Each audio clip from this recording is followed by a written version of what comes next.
It's my absolute delight to welcome you back this morning, and we're in for a real treat with this lovely panel presentation. But let me begin by giving a shout out to the great Sterling Wilder. Where is Sterling?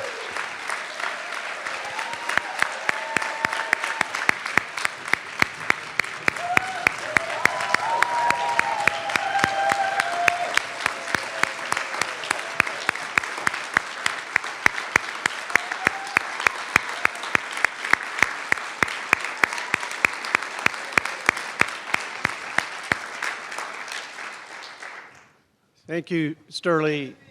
We're talking about nearly 4 decades of extraordinary service, and we're just so deeply grateful. So thank you very, very much.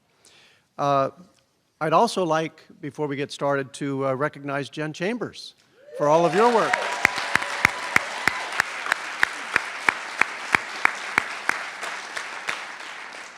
She was describing dealing with snow and then a pandemic last time we got together. So far this weekend is working out so much better. So as you'll hear in just a few moments, this year's Women's Weekend coincides with our celebration of the 50th anniversary of women's varsity athletics. And that came on the heels of the passage of Title IX. And this is also, by extension, a celebration of trailblazing leadership and the vision of all of our women students, our faculty, our alumni, who have made Duke this thriving university we are today. Women have been absolutely instrumental to the academic excellence, the sense of community, the ambition, the innovation, the things that make Duke Duke. And you're certainly building on that.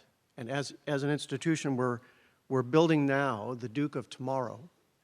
And women are more than ever a vital part of that future. Certainly in positions of senior leadership here at Duke, we have more strength than ever before, including more than half of my cabinet. We have our first female chair of our Board of Trustees, Lorraine Sperling.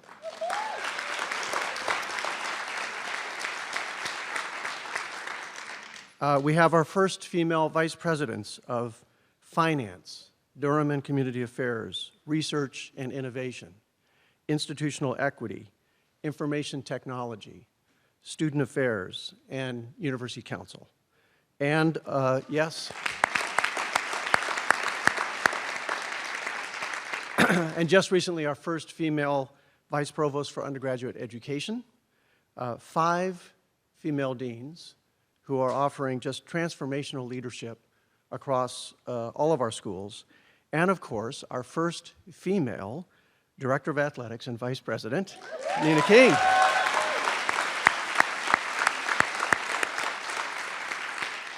So we'll hear more about that in just a moment. And as I've said before, the future is female.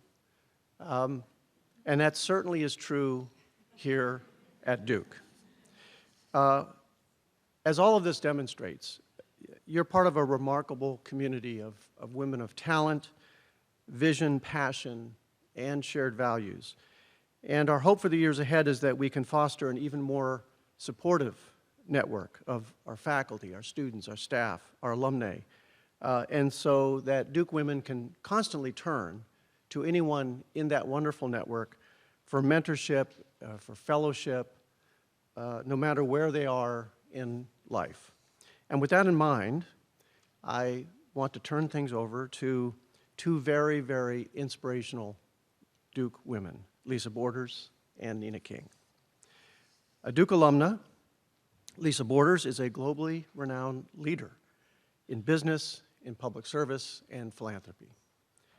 As past president of the WNBA, CEO and president of Time's Up, and vice president of global community affairs at the Coca-Cola Company, she has led transformational organizations and is one of our nation's foremost voices in support of justice, equality, and inclusion. Lisa also serves as my colleague on the University Board of Trustees, and she was a fabulous speaker for our 2019 commencement here at Duke. So welcome, Lisa.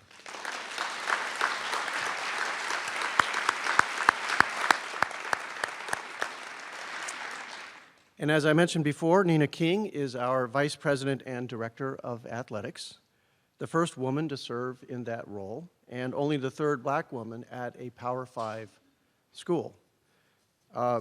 Since arriving at Duke just yesterday, 14 years ago, as a member of the Duke Athletics executive team, Nina has helped ensure that our programs here are better resourced, more inclusive, and more successful than ever before. And I'll be joining her this afternoon when our women defeat Louisville and move on to the championship game.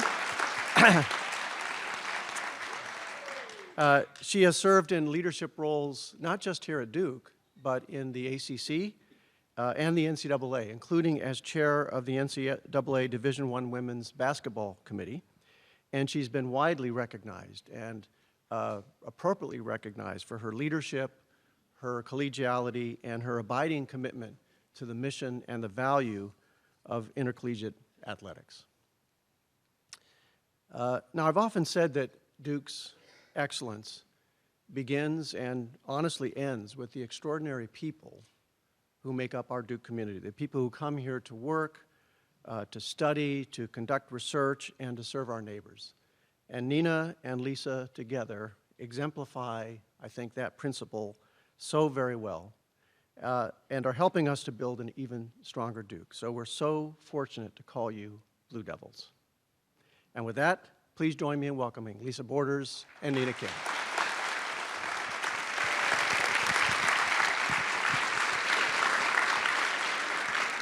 Well, thank you, ladies and gentlemen, here in the theater, as well as those watching as we are streaming this out.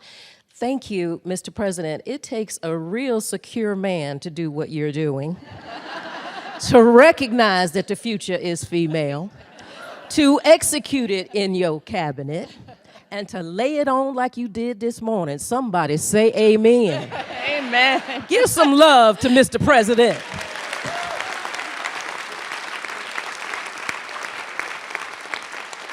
Just let it be said here, that is a bad boy, and we are keeping him, right?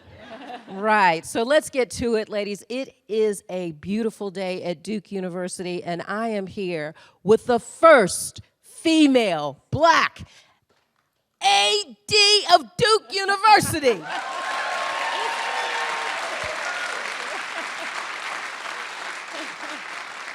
Now, this is a beautiful thing. So we're going to talk with her this morning. I'm going to ask her a few questions. Then we're going to have time left so that you all may ask her some questions. So start thinking about that now. Now, we don't tell you, ladies and gents, we don't need your whole life story. Everybody's got one, but just come correct with your question, okay? You with me? Give me a thumbs up. Everybody with me? Okay, that sounds good. So here's what we're going to do. First, we're going to talk about the arc of the journey, how Nina prepared for this path. Then we're going to talk about this new era that she's leading, right, here at Duke, all her collaborations and connections. And finally, we're going to talk about the future and the legacy that she expects to leave. Where are going to be her fingerprints? Is that okay? Is that okay? Yeah. Okay, I hope that is, because that is what we are doing. Let's do it. Let's do it. So, Nina, first and foremost, you've been in this role how long now? Ooh, about 18 months, I think it is. I've lost track. And are you still having fun? A blast. Excellent, excellent. So it didn't happen overnight. Tell us a little bit about what you were interested in growing up, and when did the sports bug bite you? The sports bug. Well, first and foremost, thank you. Thanks for the invitation. And I bet y'all thought with the sporty girl coming in here, we were going to do some drills and some exercise first thing in the morning, but I think Lisa appropriately woke us up. So Good morning, and thank you to President Price for the opportunity to serve on your cabinet and lead Duke Athletics. He mentioned it, and every time I talk to folks about my role and working at Duke University, I make sure to mention it too.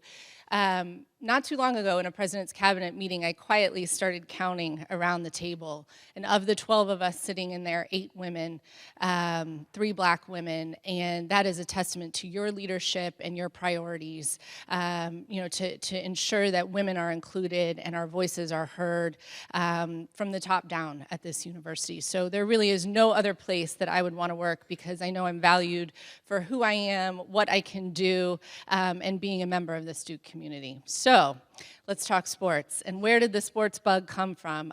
You guys, I am the most unathletic person working in sports. I didn't play any sports growing up, nothing.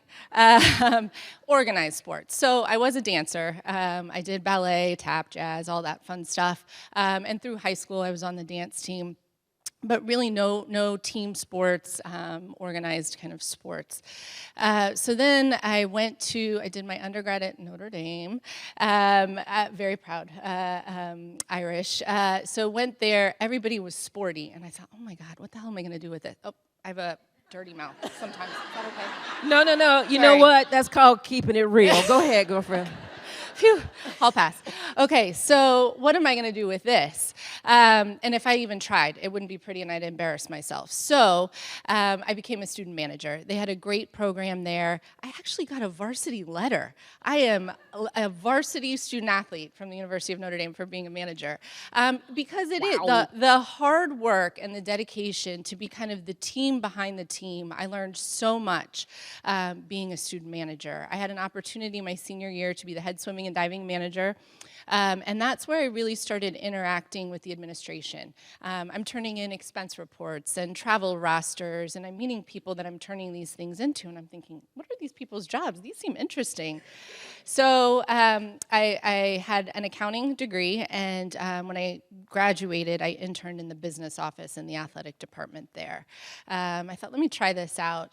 And so no small coincidence, my intern year was Kevin White's first year as athletic director at Notre Dame. And for those that don't know, Kevin White was my predecessor here. But the value of relationships. So I met him. I actually ended up working in his office for a bit. Great relationship. I left, I went to the NCAA, which is really not that bad of a word, for a year, interned in accounting there. Then I went to law school. I went to Tulane, but when I went to law school, I knew I wanted to get back into sports somehow. And so really just kind of, how am I going to differentiate myself? So many people want to work in sports. So what am I going to do to prepare myself, differentiate myself for a career in sport? So after Tulane, back to Notre Dame, and then Kevin went from Notre Dame to here, and I came with 14 years ago, which is absolutely crazy. Some people might say you got some fingerprints here already, Thank you. for sure. But let me pull on that thread a little bit, because it sounds like you got some foundational work done, and perhaps you didn't even understand that the universe was conspiring for your success. Crazy. Write it down. So you decided, though, to go to law school after having that experience at Notre Dame, saying, I'm not an athlete, everybody's sporty, how can I fit in, and finding another pathway to engage with sports. But then you chose law.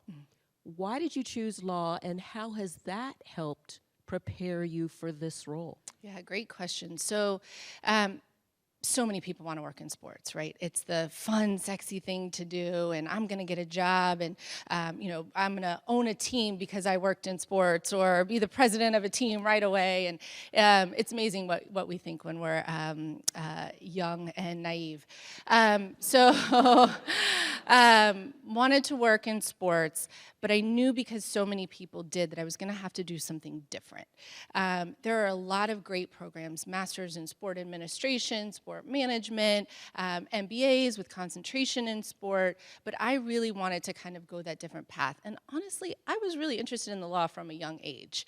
Thought I wanted to be a lawyer. and so a practicing attorney. So I thought, why not? Let me still go for something that I'm interested in. I'm passionate about the law, and try to figure out how to use it in a kind of non-traditional way.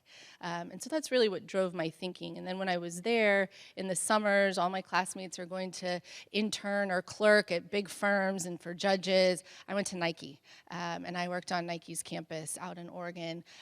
In one summer in the legal department, and they had me focusing on kind of lobbying efforts. Really realized that wasn't for me, even though it wasn't in sports.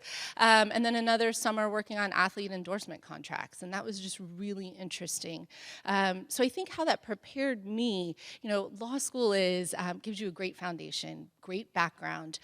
The reading, the writing, the critical thinking, issue spotting, all of the things in law school, and then I had an opportunity to come and apply it to sport. So once I got here, really worked very closely with Pam Bernard and the Office of Counsel on a lot of athletics-related things.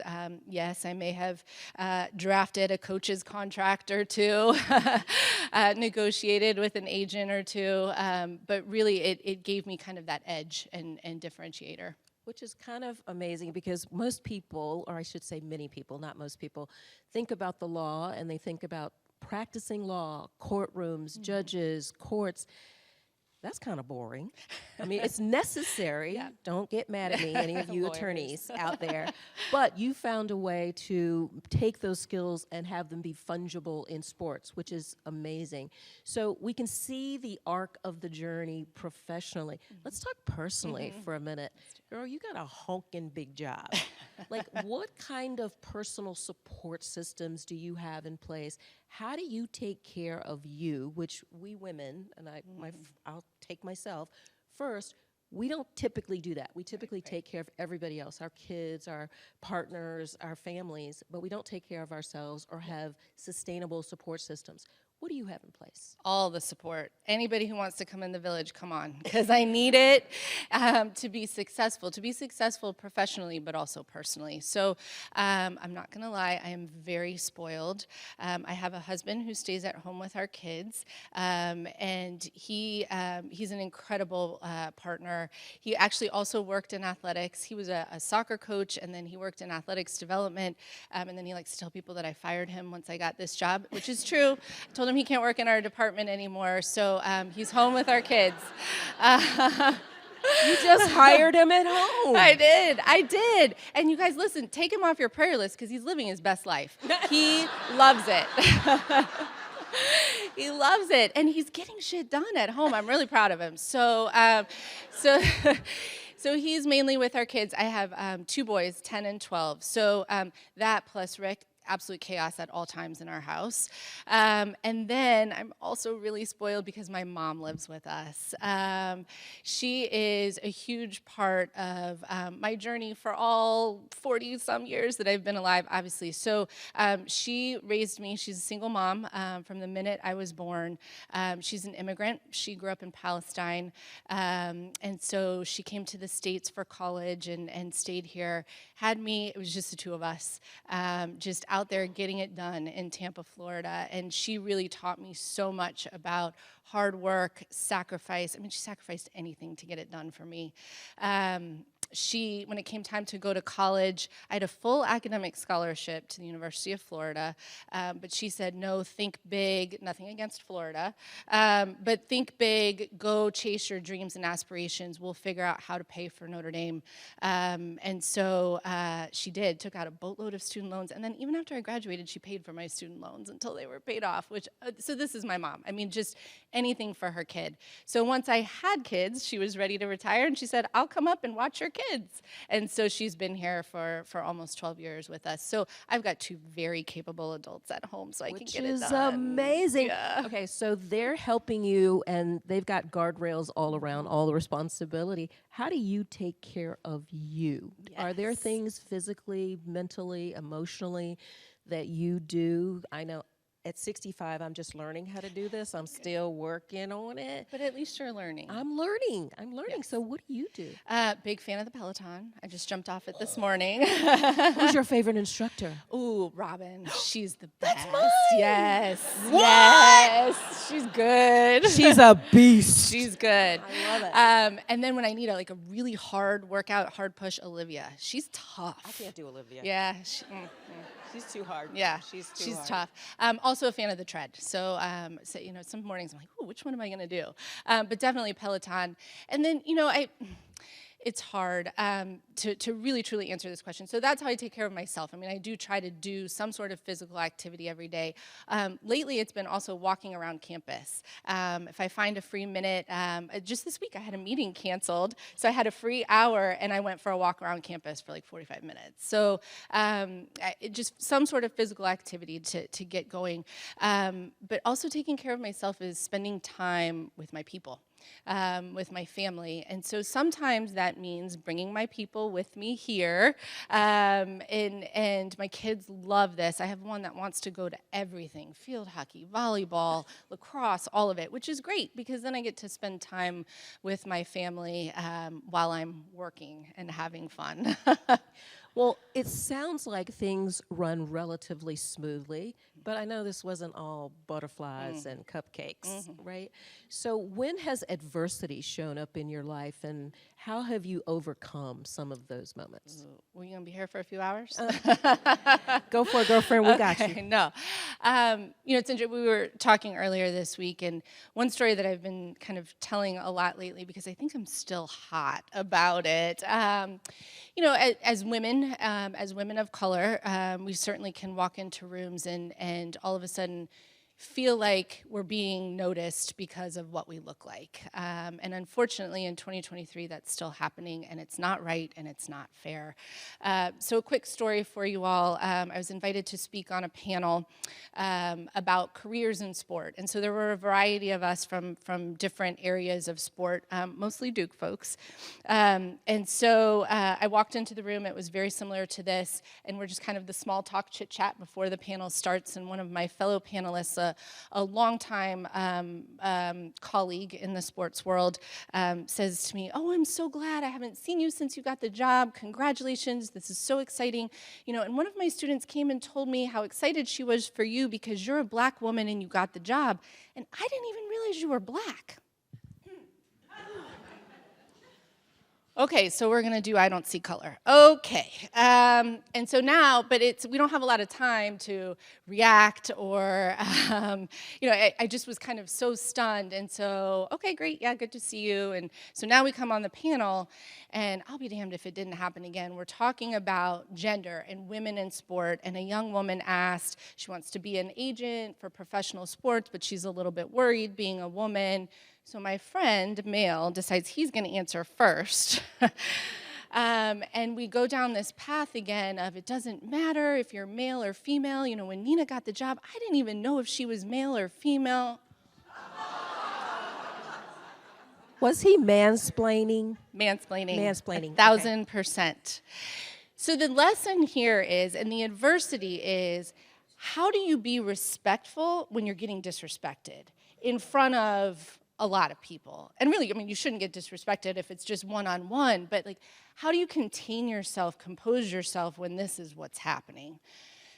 So, with all due respect, sir, and so that's how I kind of went about it. You can, obviously you can do these jobs no matter what you look like, to your point. However, it's thinking like that, I don't see color, I don't see gender, which has got us to where we are. As Vince mentioned, 6 women in the Power 5, 3 black women out of 65 institutions that are athletic directors. I don't see color, I don't see gender. We're not going to make progress if that's our thinking. And then just kind of the personal, well, then clearly you don't see me, you don't acknowledge my barriers that I've potentially had to overcome or how hard I've had to work, kind of all of that part too. So I think, to kind of circle back, big long story hour, to answer your question, in terms of adversity, it's still there. We still face barriers. almost daily. But for me personally, it's staying true to who I am. I know I can do my job.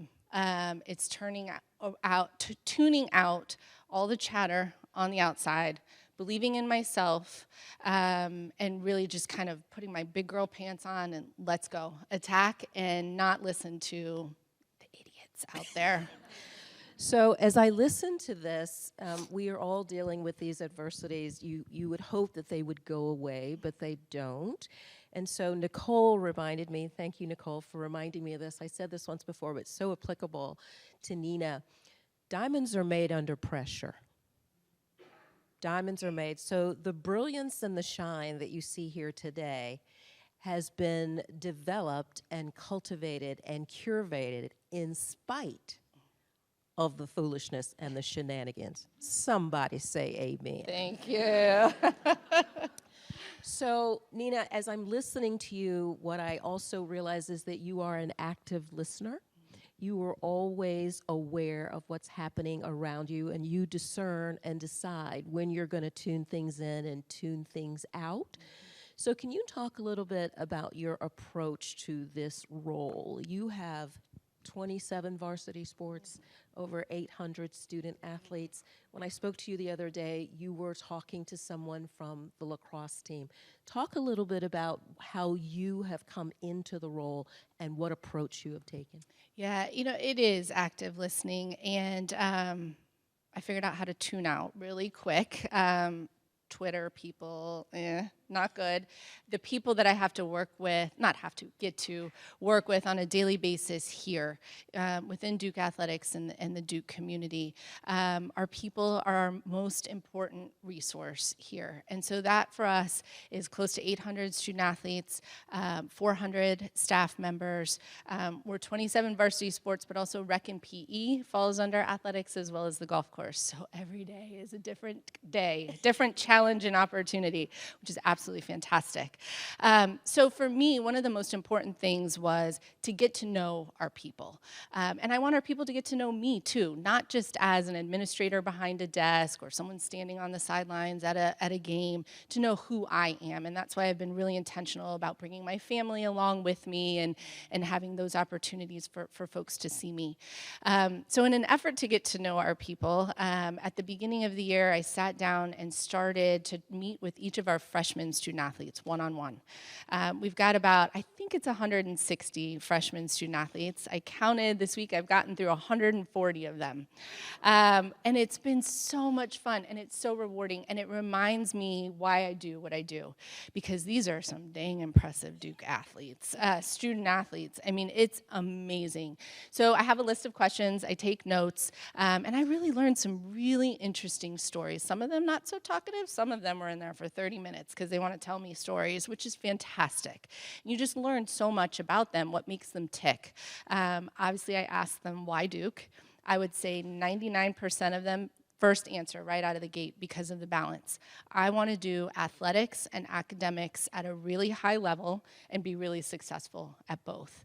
And that's really meaningful. And meaningful to me, I want to be at a place that places great value on wanting to do both really well. We're not going to, compromise the classroom work to be really good at sports, and we're not going to just focus on the entertainment value of sports, but rather the life lessons that sports are going to teach our student athletes. So it's been really fun, really rewarding. I asked them also, what can we be doing better? Is there anything when we sat in your living room and promised you XYZ come to Duke that we're not delivering on? I've gotten some really interesting answers, something about the buses. I said, no, I can't help you with the buses.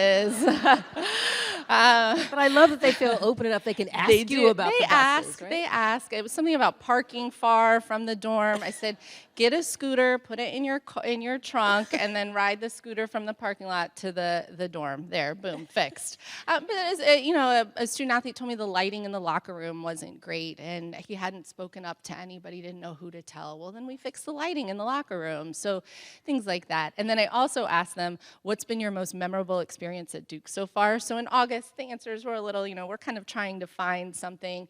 By now, we've got a lot to choose from, and a number of student students have said the Duke-UNC game, and I've had to say which one. So we've got lots of basketball, great memories, lots of football. What an incredible atmosphere that was. So it's been fun. There was also one answer that involved shooters, and I said, no. No, pick a new memory. Pick a new memory for your AD. Well, we're not going there, but you know, the landscape in college athletics is changing dramatically, and I'm thinking about not only the arc of the journey, but the era that you're in. Having worked at the NC2A as an intern, having gone lobbied, whether you liked it or not, you learned a lot from it, writing contracts, and here comes this thing called NIL with the athletes, name, image, and likeness. So I remember talking to Nina this week saying, okay, you're gonna have to explain what that is. And then what does that mean to college athletics, and maybe Duke in particular, but go for it. Okay, so NIL, real quick. Ready? Here we go. NIL is a student athlete's ability to profit off of their own name, image, and likeness. So before NIL, a student athlete couldn't go out and market themselves as, let's say, a Duke student athlete and make money. They couldn't do endorsements. We had a student athlete that wrote a book. They couldn't go out and go on a book tour and make money. It essentially, as college athletics, we were saying, we hold all of your rights. You can't go out and profit off of yourself. So the rules changed, but the rules changed kind of like this and with no guardrails, and we are now in the Wild West. And so what happened is the NCAA, as we were marching up to July 1st of last year, they said, you know, we've got working groups, we're going to study how do we make this possible, and kind of what are some guidance that we can give institutions. And then just shortly before July 1st, they said, never mind, we can't do it, we can't figure out how to get there, so you all are on your own. Oh shit. So what happened was we saw a bunch of states enact state legislation, and then in states that didn't, like North Carolina, it was up to the institutions to put in institutional policy around NIL. Well, within 20 miles, we've got 3 Division I institutions here with 3 different institutional policies. So you can imagine kind of the chaos around NIL. We're all trying to recruit the same student athletes, but we're not playing under the same rules, which makes it really difficult. And things like, you know, our institutional policy, you have to go through the Duke licensing process. You can't just use Duke marks. Fair. You can't, the best way to put it, you can't go sign with competitors of ours. So we're a Nike school. You can't go sign with Adidas and do a deal with Adidas and make money.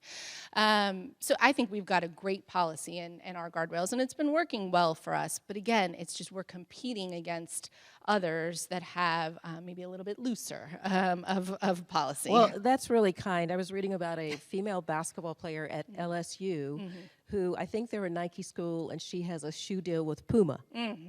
That's a little complicated, right? It's very complicated. So we can see how your law degree and your ability to think through issues and develop a policy would be so incredibly helpful.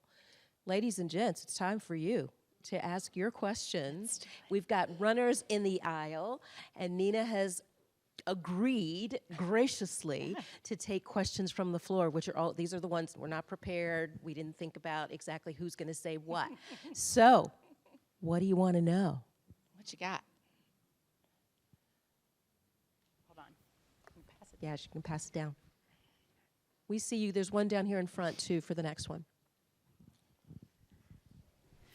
Good morning. Thank you for being here. I have a question about NIL, and particularly from the media coverage, it seems that there are a couple of factors happening. One being that when sponsors can sponsor individual players who tend to be male, that there is potentially less sponsorship money for the athletic departments, which would have been shared. And the second being that the female athletes who are receiving sponsorships, it often is more looks and sex appeal based.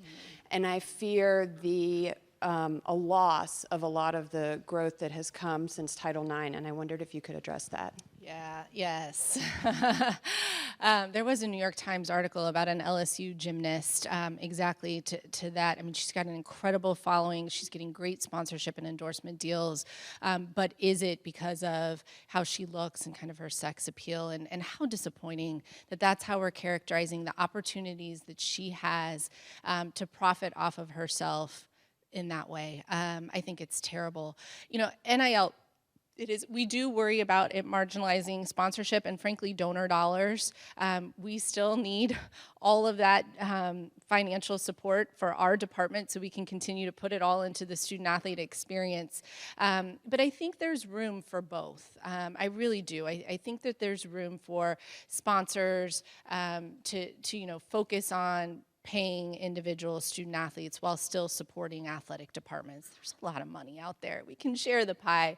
And so it isn't something that necessarily we've encountered here at Duke. It's something that we monitor very closely, though, and just kind of how the winds are shifting, and as this is becoming, NIL is becoming more popular, and we're about a year into it, we're certainly monitoring it. In terms of our female student athletes at Duke, our student athletes are getting opportunities. We did have one, she did sign with a competitor, but it was written into the deal that it wouldn't be kind of an out loud sponsorship until she left Duke, which was great. So she was, I mean, great on the part, on the sponsor side, that they were willing to pay her while she was not actively they had a carve-out. endorsing them. They had But a they had a carve-out for carve-out, yeah, which was so great. And it was a really great deal for a female Olympic sports student athlete. We've got a handful of them that are pretty active in the NIL space here at Duke. And so I just keep coming back to, it's great for them to have the opportunity. And I don't know that any of our female student athletes have felt like if they do this, they have to kind of sell their sex appeal, sell their looks. So far, we've had really good opportunities for our women. Yeah. Can we do it next? Should we just do it without a mic? Well, she doesn't have We can hear you. They're going to bring the mic down. Oh, and virtual.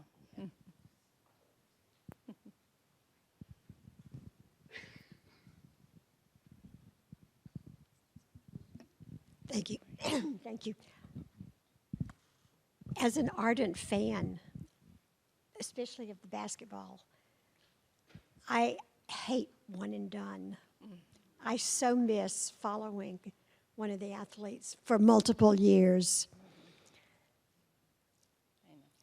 Is that just the way it is? And that we're just... All right, Nina, now you got to pass a new law. Oh, boy. So next one, can we have Commissioner Silver up here? Yeah, we can call him. Yeah. But you got this. Go for it. Thanks. Listen, I'm not a fan either. You know, we pride ourselves, again, on doing academics and athletics really well. And as college athletics, the landscape is shifting, unfortunately, kind of more towards entertainment. At Duke, we are going to stay true to our educational mission. We are providing our student athletes with an education, and they get to play sports while they're here. And so, in the context of that, for one and done, our men's basketball student athletes that are leaving after 1, 2, even 3 years, it's the reality, right? I mean, we can't say, no, we're not going to participate in that, because this is our reality right now, that one and done exists. And they have that opportunity just as other student athletes at other institutions. It's an NBA rule.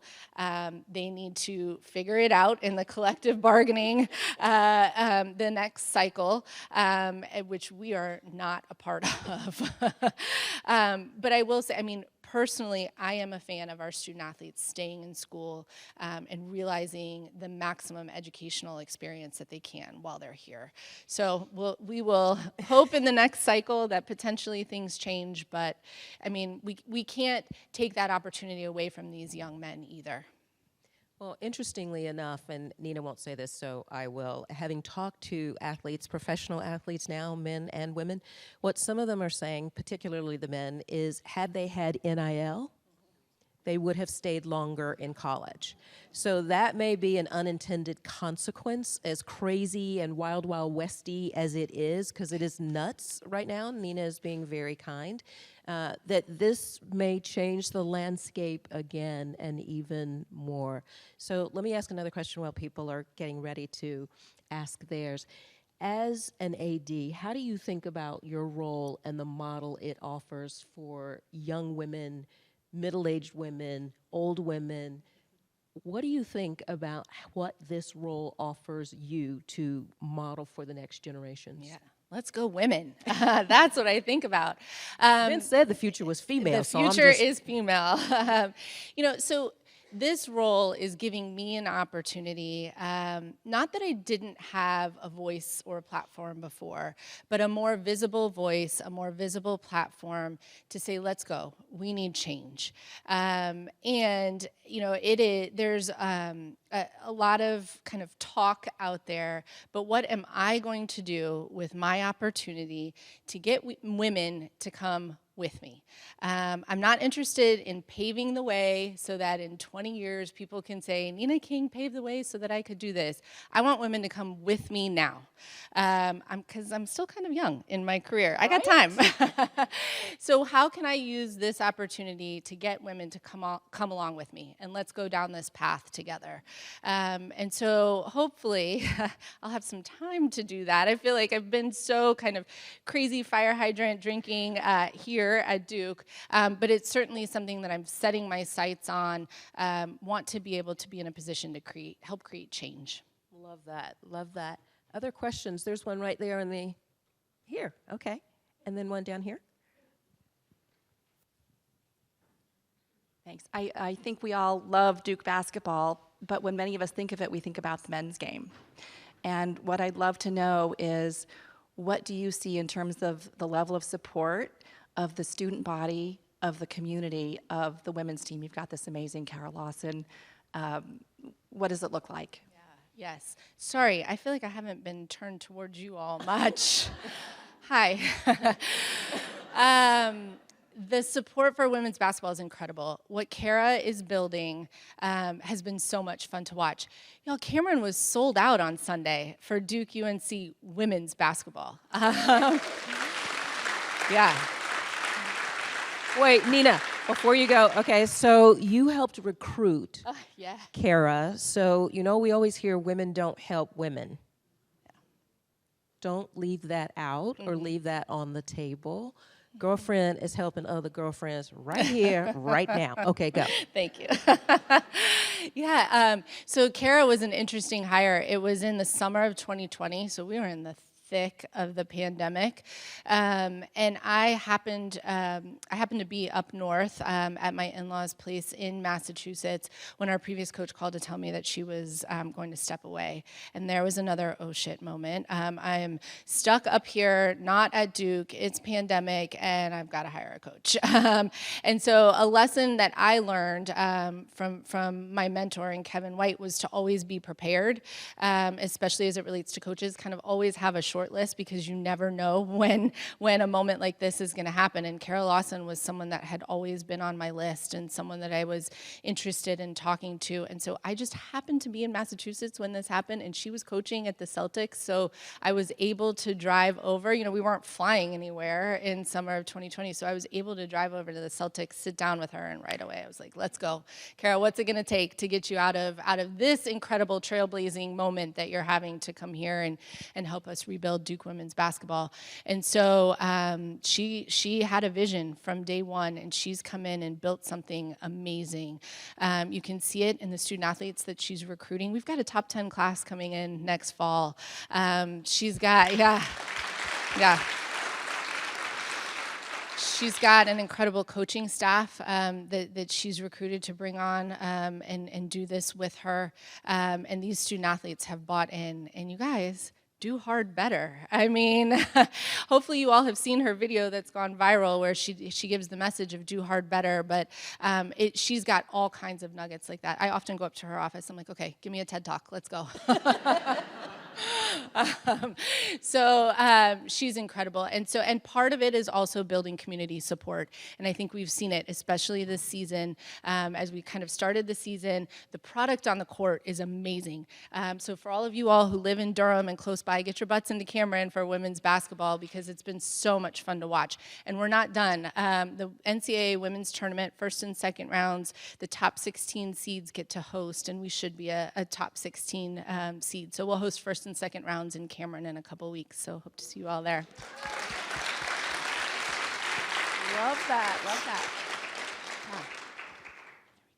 Up in the center. Am I next? Yes. Yes. Hi.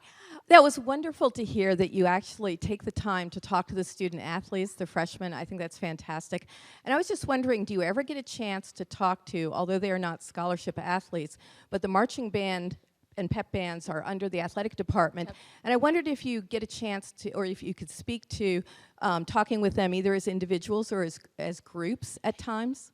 You know, I haven't individually. I've been around them. We'll talk to them kind of before a game, before we get going. The cheerleaders, same thing. I've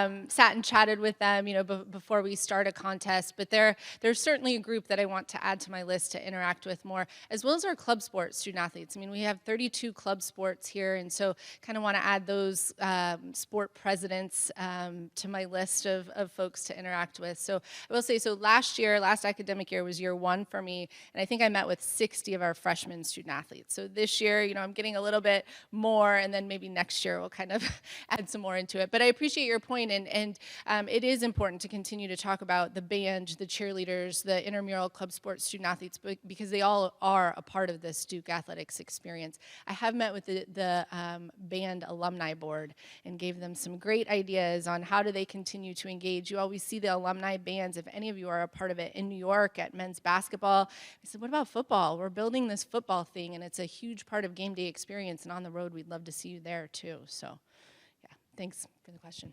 Sure. We've got some down front too next. Hi. I wanted to talk just very briefly about the transfer portal. Oh, goodness. Yeah, your other fun thing, yes.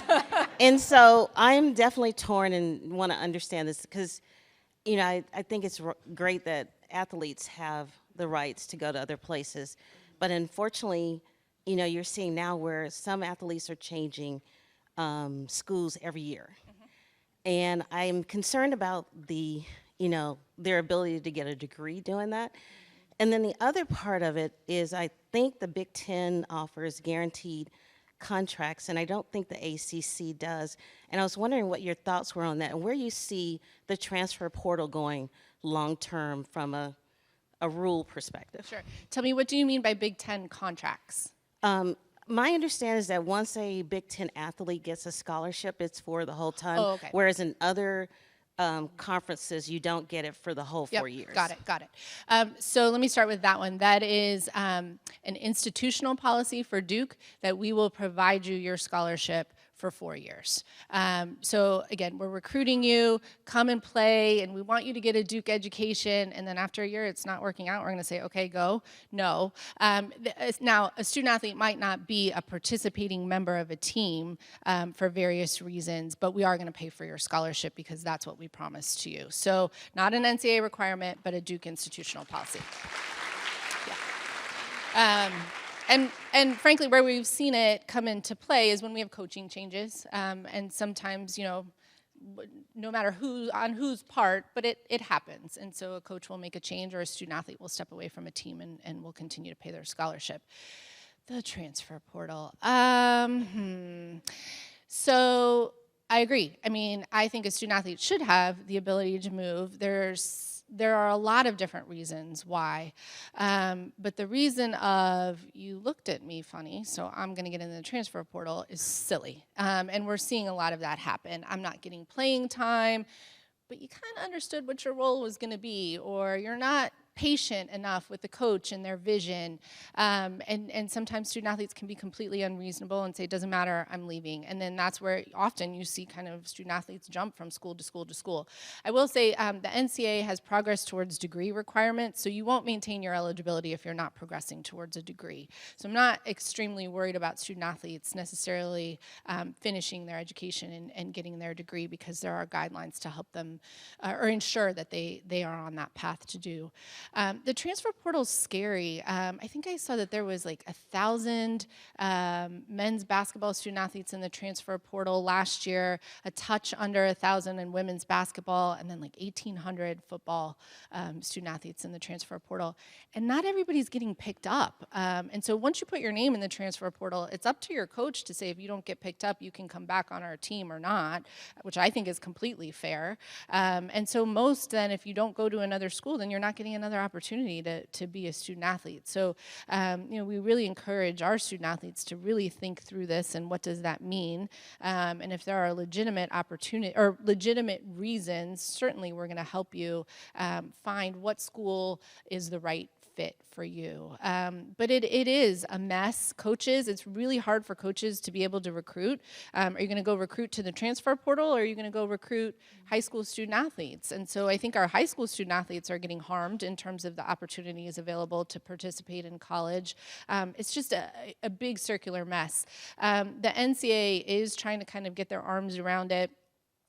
This year they instituted kind of transfer windows, so you can't get into the transfer portal at any time for any sport. But frankly, the toothpaste is out of the tube, and we've got to kind of almost scrap it and start over from the beginning. But I don't know that many people are willing to do that. So we just continue to support our coaches. I will say at Duke, don't get alarmed when you see a Duke student athlete in the transfer portal, because I'm very comfortable, at least in the past year that I've been watching closely, our student athletes that have gotten into the transfer portal are for legitimate reasons. And our coaches, we're seeing for the most part, you saw in men's basketball, Coach Shire brought in several grad student transfers. They're coming here to get a graduate degree. Jacob Grandison, he already has his bachelor's and master's degree, and he's getting another master's at Duke. So, come on. Those are for good reasons. He's a bad boy. Let's do one more, and then we're going to wrap this. I've got one here, and then we'll do a quick one there. Yes, Okay. sure. As a trailblazer, I think it's not on. Thank you. Is it? Okay, go ahead. As a trailblazer, There we go. who have been your inspirations, and also from a legacy perspective, what would you like your legacy to be as you move forward? Thank you. In terms of trailblazer or mentors, excuse me, and thank you for calling me a trailblazer. Mentors. So Kevin White, for sure. I worked with him for the bulk of my career, and I think you all should know, I was the 31st person to have become an AD that's worked for him. So that's quite a tree. I've learned from the best, and I thought I was going to work at Notre Dame forever. I loved Notre Dame, and then when he came here and asked me to come with, there was no question in my mind that I would follow this man wherever, because he was such an legend in our business, and I had an opportunity to learn from him. Very few women out there, but I would count Sandy Barber. She was the former Cal AD and Penn State AD as a close friend and mentor. And then, you have to find people kind of outside of not just sport, but you need that board of directors with people from all over. And so I've been intentional to find, lawyers that I can talk to, not necessarily related to sport, moms in business, and, and friends and colleagues in a lot of different places. And the value of mentorship is just so important. And success takes a village. And so we need to make sure that we get all the right people in our village. And there's certainly a lot of people that I count on. Somebody asked me not too long ago, who's your first phone call, like AD colleague, who's your first phone call? And so in the ACC, we've got 3 of the 6 women in the Power 5. So Virginia and Pitt. And so often those are my first 2 phone call, but then the 3 black women, we close. Me, Virginia, and Vanderbilt, and the 3 of us are tight. So we got a good group chat going. We need each other. Your other question was legacy. I want people to be able to say, listen, she made an impact. She used her role to make an impact. And so whether that's on our student athletes, our coaches, our staff, the Duke community, the sport world, I want to have a positive impact in so many different ways. Let's go. My question is about the future for women's sport generally and disparities, and I'm thinking about women's soccer and the pay disparities. And a viral video from the NCAA tournament that compared the women's weight room to the men's. Yes. What is being done to sort of continue cultural change, and do you have to prep the student athletes here to be able to be those kind of change makers? Yeah. So the viral video, I kind of took a deep breath at that because I lived it. So I was in a hotel for 29 days running the 2021 NCAA Women's Basketball Tournament, where we saw the weight room disparity, what was happening at the women's tournament versus what was happening at the men's tournament. And it was horrific and it was embarrassing. And we called a lot of people to task at that moment. And it's led to some real great change. And so while we lived through a really terrible time for 29 days in March of 2021, it's led to change. And it's led to people listening a little bit more. Thank you, NCAA.